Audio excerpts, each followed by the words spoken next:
Beautiful love. This was the Ocean City Plymouth Classic Boat Rally 2016. Come and join us.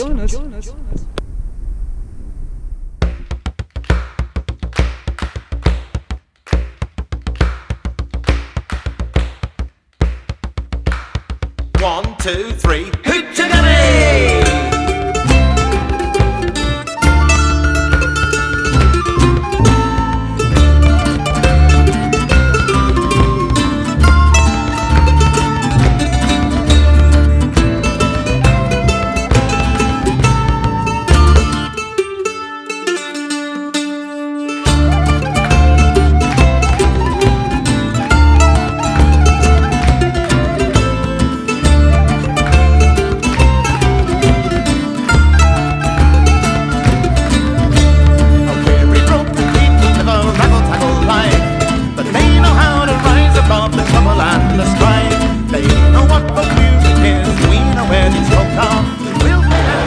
What's your name?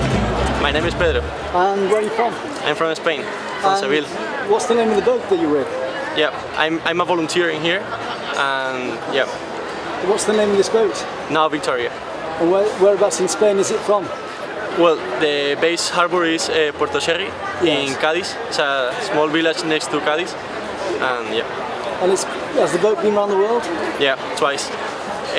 One here, one this boat, and the other one that the circumnavigation that everyone knows. There's two replicas, is there? No, it's just one replica. Right, okay. But this replica circumnavigated the world in 2004, and the other circumnavigation was in the 1519. And how old is the boat? It's from 1991. And what sort of a boat is it? Sorry? What sort of a boat? It's a now. We'll call it now for ships that are like galleons but smaller. It looks like a small galleon. Yeah, it is. So has it been in any films or anything? Yeah, actually in April we filmed here a TV series. Yes. And in Cádiz, as I told you. And yeah. And what was the television series? I don't. Sorry, I cannot tell you about the name because I don't know. Oh right, okay. Yeah. Well, it's a nice day in Plymouth anyway. Sorry? How many crew does it need? We are 12. Yes, but with 11, maybe 10 people, it's okay.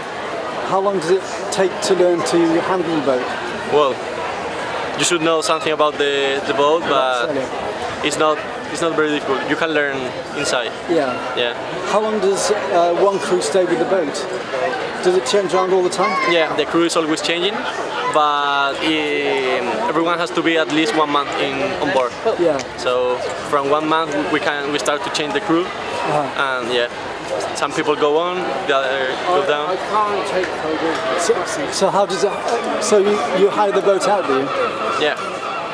So, sorry, you meant? You hire the boat out. I don't understand. The boat is for hire. For hire? For rent. No. It's only just for people that are studying in their nautical career. Yes. To make their days in the sea, and just for volunteers as well. Is that from a set university as well? No, it has nothing to do with universities, but it has some like, let's call it scholarship with some universities, so they are connected with them. Yeah. Yeah. Right, thanks so much. Thanks to you. So do you have a website? Yeah, you can visit us on fundacionnauvictoria.org. Do you have a Facebook as well? Yeah, is it called Fundación Nao Victoria? Well, thanks so much. Yeah. Cheers. Thanks.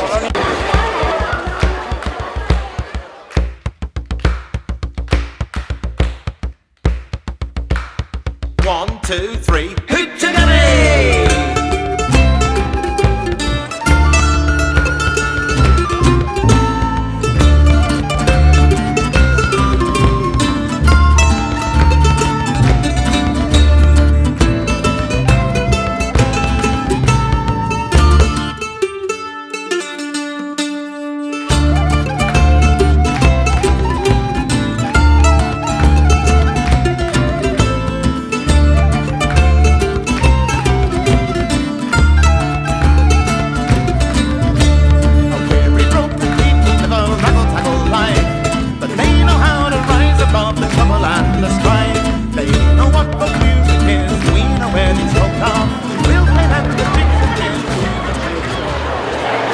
What's your name? My name's Dave Andrew. And where are you from? We're from Brixham. Yeah. And what's the name of this boat? Vigilance of Brixham. Yeah. How old is it? 1926 she was built. Yeah. She was the last all-sail trawler built at Upham's Yard in Brixham. So when she was actually built, she was redundant in many ways because all the boats then were being built with inbuilt engines. So she was the last all-sail trawler. And how did you get involved with it? Personally, through a friend, Yes. and a strong desire to sail on a vessel like this, and that's where it all starts, really. Yeah. So I've only been with the vessel 2.5 years. I mean, some people have been here since 1997 when we bought the boat. What sort of condition was it in when you found it? It was seaworthy. That's probably as much as you could say. But she'd gone through a whole range of different lives, from her original being built as a sailing trawler, which ended effectively in the 30s with the depression in fishing. Saw war service as a barrage balloon. We're not quite sure whether it was as a tender to a barrage balloon or whether she actually was a base for a barrage balloon. And then went through various owners after the war. Was involved in survey work over the Faroes, gentleman's yacht. Part of the folklore of the vessel is that a guy who had owned her died at sea, not on this vessel. The day of his funeral, the boat burnt down to the waterline. The story was the wife was concerned that two sons didn't follow the husband. But whether there's any truth in that, I don't know. But it's all part of the folklore. Then was bought and basically rebuilt from scratch, but built by a guy who was very clever in actually sort of being able to find materials, so you look at Vigilance today, I mean, she's very close to what a Brixham sailing trawler would have been, but obviously, she's evolved, so the doghouse would not be the feature of a sailing trawler. If you go below decks, you'll see we have a spiral staircase, which certainly wasn't part of a sailing trawler, but she's evolved over the years. And then the people of Brixham, at that time there was no sailing trawler in Brixham, a Brixham sailing trawler. The opportunity to buy the boat from Ken Harris, the person who'd done all the conversion, came along, and we created a company, the preservation company, acquired her, and since '97 we've operated as a not-for-profit company, and basically by doing visitor sales, short charters and trips across to France and to other festivals, we've generated enough income just to continue to maintain her in sailing order. Gives you the element of pleasure that you... Oh, absolutely. And I mean, today we've had quite an interesting sail from Brixham. Unfortunately, we had to motor sail for quite some time. Coming into Sutton Harbour was quite a challenge. You should come see the location we're in. Just in time for MTV as well. Well, right, yeah. So it's great to be here, and as you can see, we're already beginning to enjoy being here. And we're looking forward to being in the Grand Parade on Sunday. We won't be sailing in the racing, but we will be accompanying the racing on Sunday before we go back to Brixham on Monday. Yeah. How many members of the crew are there? Well, on our list we have some 34 names of crew, all volunteers, and every person involved with the company is a volunteer. We have shareholders; they receive no dividend. Every person who's involved, from administrators to crew to maintenance people, skippers, all voluntary, no payment at all.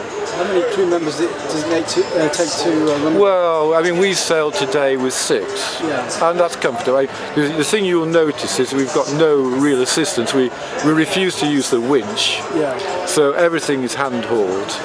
So the big challenges are obviously in weather, lifting a pretty massive mainsail, as you can see, and as you'll also notice, we're a crew of a certain age as well. It's been good fun. You're all together, so you all know each other really well as well. Oh yeah, I mean, you can see the social now. I mean, and one of the great things about the Vigilance is we have a Tuesday maintenance morning. but Vigilance then is almost like a man shed, you know. So it's great, lots of people, of different circumstances and different situation come along, and it's just great camaraderie, you know, and it works very well. So have you got a website? We have, yeah. It's vigilanceofbrixham.co.uk, and as I say, we do day sailings. Because we are a Brixham boat, because we acquired the boat to bring her back to Brixham, then we are quite clear. Our policy is that we don't sail away from Brixham for more than 20% of our sailing time. So the great part of our business is doing 3-hour visitor sails around the bay, and then we do charters, half day and day charters or longer, and then we usually have 2 or 3 trips every year, one of which will be across the channel. This year, unfortunately, we had to withdraw from Douarnenez just because of circumstances, but we would normally do one of the major festivals in France. We're due to go to the Weymouth festival. Whereabouts in France do you go to? Which of the festivals in France you go to? We have gone to Brest in the past.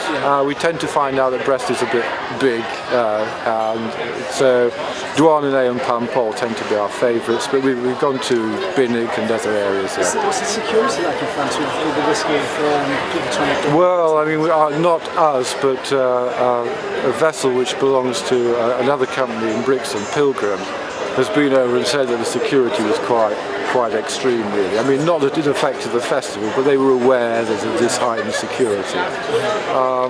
But we were concerned that there doesn't seem to be that amount of interest in going cross-channel at the moment, which could be a variety of reasons. But so basically, we cancelled. There are a number of reasons why we cancelled, but one of them is simply we hadn't drawn the number of passengers we needed to make it a commercial success, really. And that's the gamble all the time. Thanks very much. That's okay. Now, okay. Yeah, so this is a doghouse, obviously, which was a later addition. It certainly was here before we acquired the boat in '97. Yeah. As was the spiral staircase. Oh, this is the spiral staircase. This is the spiral staircase.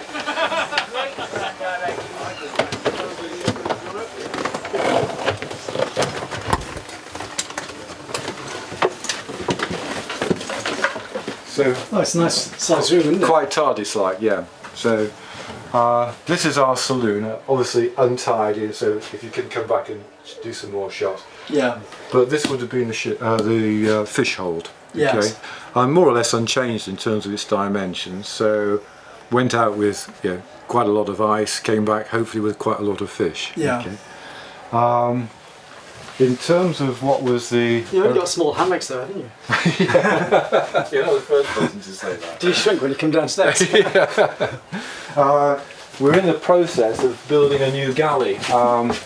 We went into Mashford Yard in Plymouth over the winter to have some new planking and some of the ribs replaced, which meant the existing galley, which was needed replacing anyway, was all ripped out. So this is in the process of being built. So this is job in process. So you get sponsorship for this as well, are you? Well, no. I mean, the dilemma we're in is because at the time it was felt appropriate to be a private company, we don't have charitable status. So although we act as a not-for-profit company, as far as company law is concerned, then we are a commercial company. We're currently in the process of acquiring CIO status for Friends of Brixham, which we hope will then allow some charity collection. But the situation we're in really is that I believe is that because we're a commercial company, anything which might be regarded as normal expenditure in relation to running a boat, generating an income, although the total income goes to the maintenance of the boat, would not be eligible for grant support or even charitable donations. But what we're about is that we bought Vigilance back to be part of the Brixham community. So we see it as an education resource, we see it as part of the the culture and heritage of the town. Certainly we want to encourage people to come on board to learn about fishing boats, about sailing, traditional sailing boats, about the shipwrighting skills that go along with boats like this. And those are elements which we think, because they're not the commercial element of the company, something that the friends of Vigilance can actually push along and hopefully get some income. Example, we have had the Sea Rangers, Brixham Sea Rangers, out with us on 2 occasions so they can learn to sail on a traditional boat. Last year we had the children from the local school to do the similar thing. Part of the concern is that to bring children on board of a mixed age, we need to make sure we've got the life jackets to be able to do that. Yeah. So we would see that as an area where, as part of the education process, it would be a legitimate ask to have some funding towards life jackets for children. Isn't the lottery funding available for you? Well, it may be, but not to us as a company, but it would be to the Friends as a charity. Yeah. So that's where we are at the present time. So our whole raison d'etre is to have Vigilance well maintained, operating within Torbay, available as part of the tourism offer in Torbay, which really means that really we've got to generate something like 35,000 a year just to keep her in a reasonable sailing condition. Yeah. If we have major works, and the Mashford's works was not quite 40,000, but that's just for that works, then we've got major issues about income generation. So that's the driver. Obviously with very few overheads in terms of staff because they're all volunteers. The more often we can sail rather than motor sail, I mean, it's just considerations like that, less fuel to use, so it's that operation. If we just move forward, again, we're not seeing this in the best light because it's always work in process, but this would have been the actual accommodation for the guys who sailed this, and as you can see, so I will tidy this up for you when you come on board, but so certified accommodation for 4 seamen. Yeah. And the culture in Brixham is that boats like this were sailed by 2 men and a boy and fished. Yeah. And I mean, some days we struggle with 5 or 6 crew. They actually fished as well. But if you see old photographs of vessels like Vigilance, very often they were moored in the harbour with their sails. Yeah. Yeah, and so and they did use steam winches and things like this to help them along. But when you think that they were going to put a massive trawl over the back of the boat, sail the boat, draw in this net, put the fish on board, presumably gut and then store the fish, as well as sail the boat as well. You can see that for 3 people, 2 men and a boy, or perhaps 3 men and a boy, they've got a lot to do really. When you've got 30 odd members, then how do you assign them, or well, do you call them in? What we've got is 34 crew members on the list. Yes. Now, like most organisations, some of those are extremely active and some of them are extremely inactive, but they're still on our list. Yeah. And that crew list also includes people who are interested in the boat from the maintenance point of view. They want to be involved in restoring a boat and are less concerned about actually sailing it. So there's a mixed range of interests really. So in terms of those 34, we probably have, I guess at the moment, perhaps 15 who can be considered people who are prepared to crew on a reasonably regular basis. Yeah. We've currently got 5 skippers, which is this bigger number of so skippers. So who picks and choose who's the crew at any one time? They choose themselves, effectively. I mean, as long as we're clear that we've got the required level of skills amongst the people who volunteered. So primarily we sail with a skipper. We sail with an exceptionally competent member of crew who is regarded as the mate. Yeah. And we would look to 2 other members of crew who are sufficiently competent that the 4 of them could handle the boat reasonably well. So you have to have like a sort of set programme so that they can pick and choose when they want to. So, I mean, where we sit at the moment, I can tell you the date of every sail between the start of our season, which was Easter, right through to the end of the season, which is the end of October. So, but normally we sail on Tuesday afternoons, Thursday afternoons, Sunday mornings. So those are our visitor sails, and then in between we will slot half-day charters. So so far this year, we've got, I think it's 20 half-day charters. We've got 2 long charters, one of which has already taken place, which was to San Malo and the Channel Islands, which was 8 days duration. We've got a short charter in September, which is probably just a cruise along the South Devon coast. And then, as I said previously, we've got our programme voyages, as we call our long trips. And this year, it would have been Douarnenez, which we've withdrawn from, which has just gone.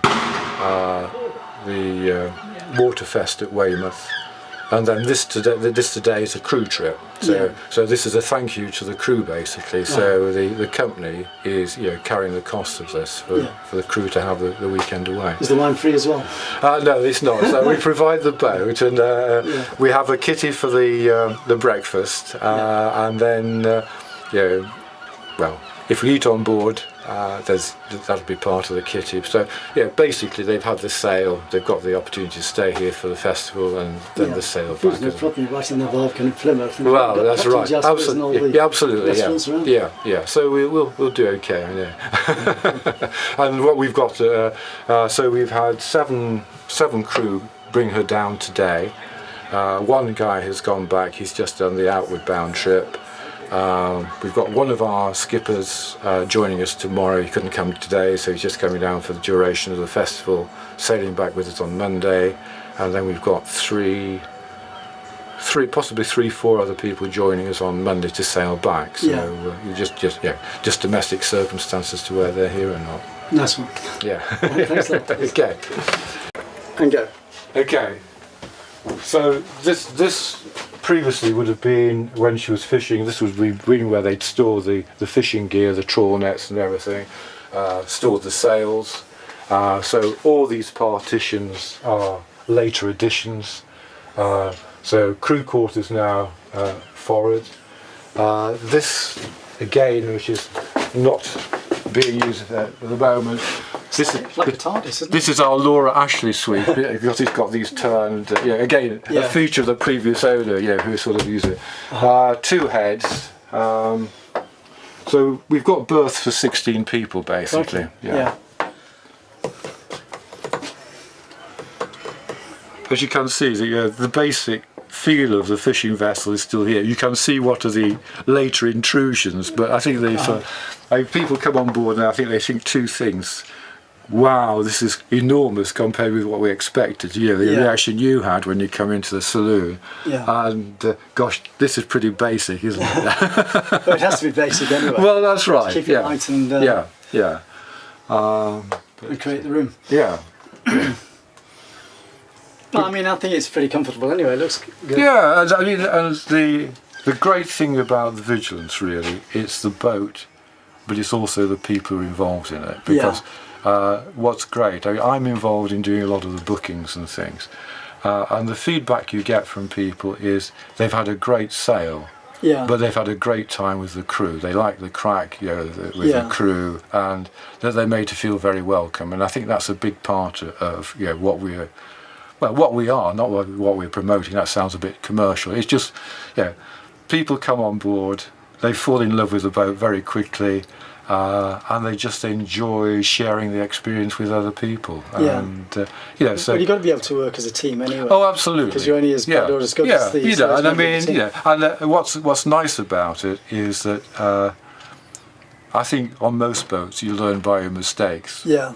And if you make a mistake on this boat, the point will be made you made a mistake, but in a really fun way. Yeah. And you know that your turn will come to get your own back sooner or later. And that's the whole way it works, really. Yeah. Great crowd of people. Strong smell of Hessian in here. Well, the strong smell of lots of things, really, because we're constantly maintaining. So we left this morning with wet paint, and so the smell of paint, terps, That might be diesel. I mean diesel. Cross section of flavours coming through. And give a long enough trip, bodies as well. Yeah.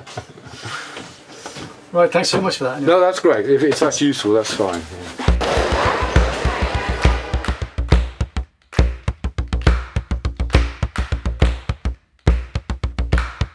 One, two, three, Hu+Man!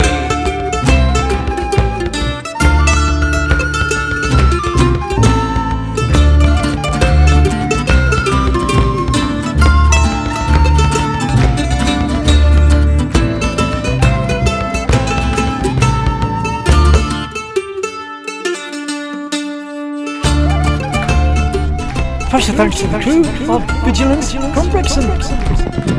This was the Classic Boat Rally at the Ocean City 2016. A special thanks to Matthew Price. Music on this video was great thanks by the Three Strand Minstrelsy. 30 years of culture in the arts as a free service on Love Sometime TV. Don't forget to friendly share my videos, subscribe to my channel and support me through PayPal at tcs21@gmail.com. Thanks for watching the video.